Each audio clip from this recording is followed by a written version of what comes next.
Hey everyone, and welcome back to a new update. Right now, a new development out of DC could end up boosting the benefits of millions of Social Security beneficiaries. Plus, ever since entering office, President Donald Trump has repeatedly promised not to touch Social Security, that he would not touch benefits or anything like that, and that he would not cut benefits. But has that promise actually been kept in the full picture, or has it been indirectly broken in a way that many Americans may not have noticed? In today's video, we are going to be covering everything that you need to know. So let's go ahead and dive into it for today.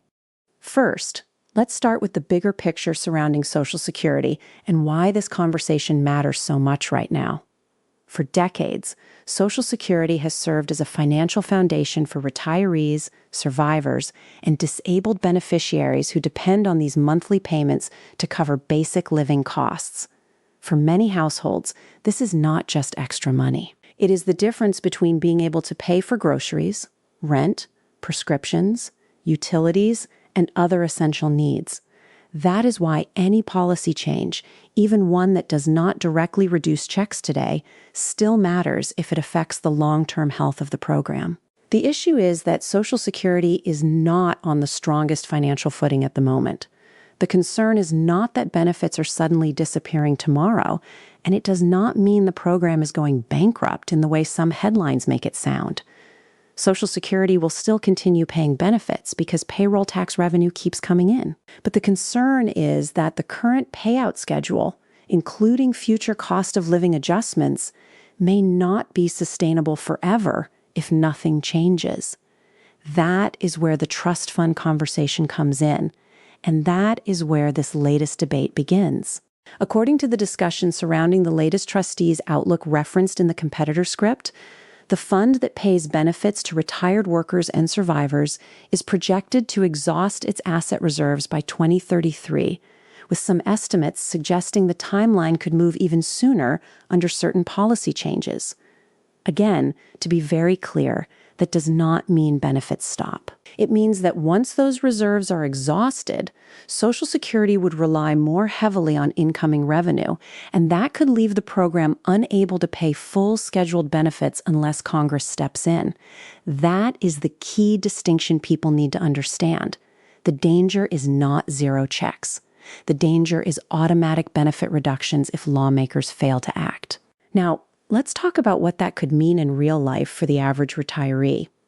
If the average monthly Social Security benefit is around $2,000, and if a cut in the range that has been discussed were ever to happen, that could reduce a monthly benefit by hundreds of dollars.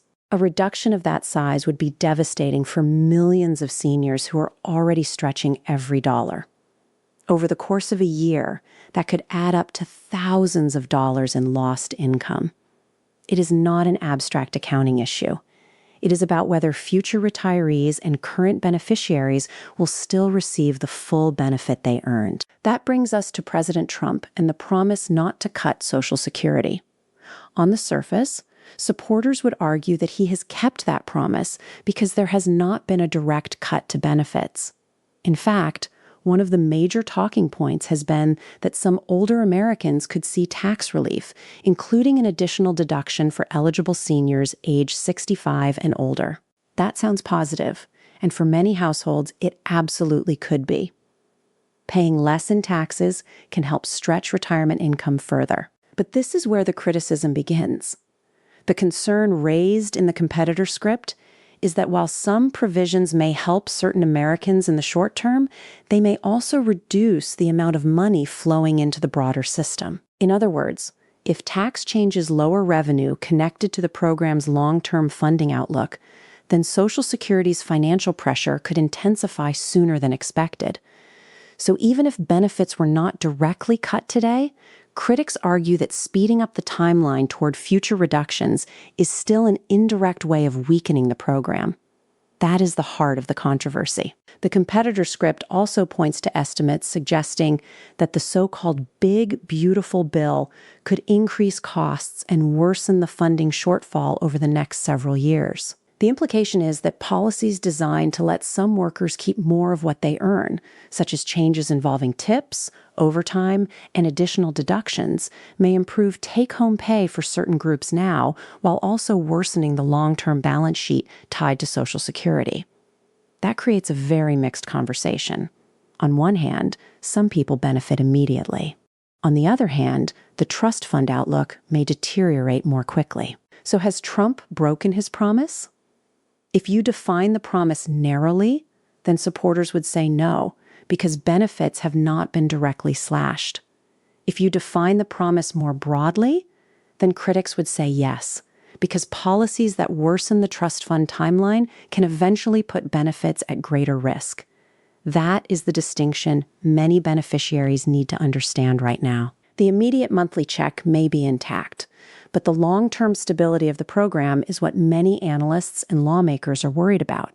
And unless Congress addresses the funding issue, this conversation is not going away anytime soon. Now, with that said, there is another major update that could actually boost benefits for millions of future beneficiaries. And this part of the story is getting a lot of attention as well. A proposal in Congress could help unpaid caregivers receive stronger Social Security credit for the years they spend caring for loved ones. This is significant because under current rules, Social Security retirement benefits are based on a worker's highest earning years. When somebody leaves the workforce, cuts back hours, or earns little to no income while caring for a child, a spouse, an aging parent, or another dependent relative, those lower earning years can pull down their future benefit amount. That means a person can spend years doing deeply important work for their family and still get penalized later in retirement because that labor was unpaid.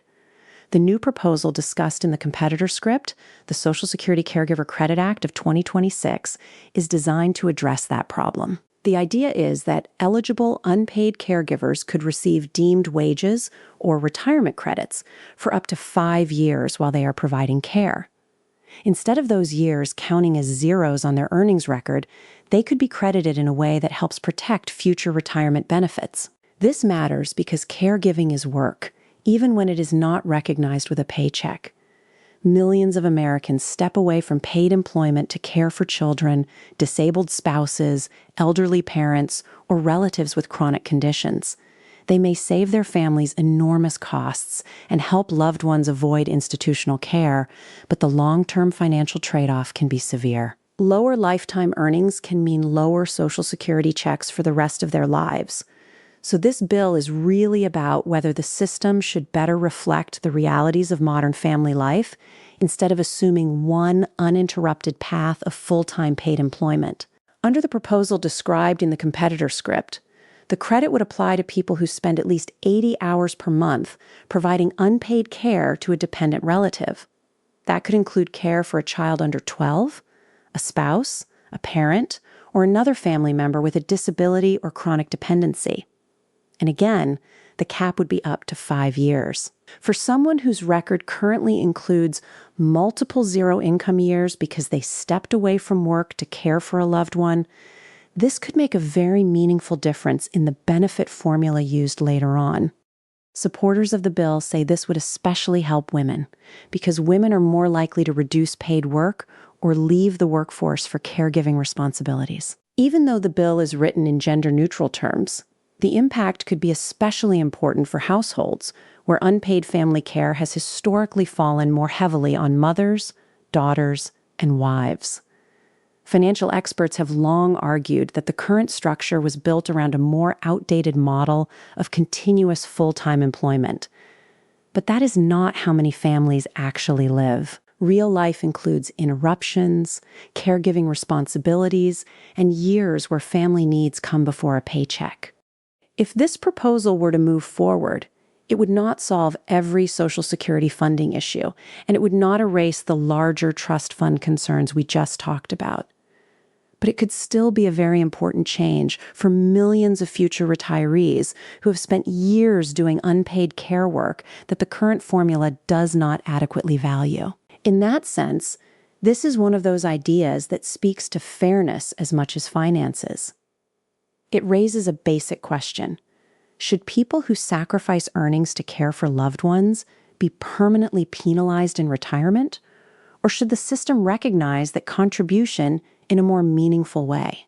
That is why today's update is really two stories happening at once.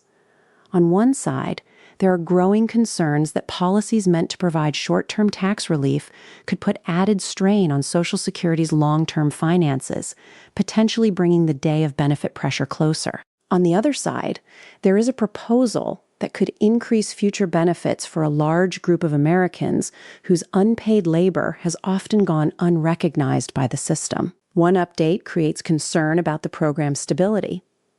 The other offers a possible path toward greater fairness in how benefits are calculated.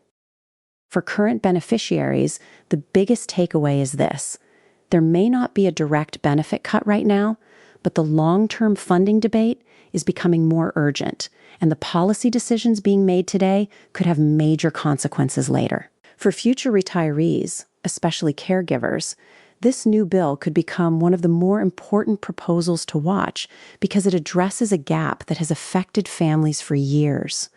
Whether either issue leads to major legislative action remains to be seen, but both are clearly worth paying attention to. This affects millions.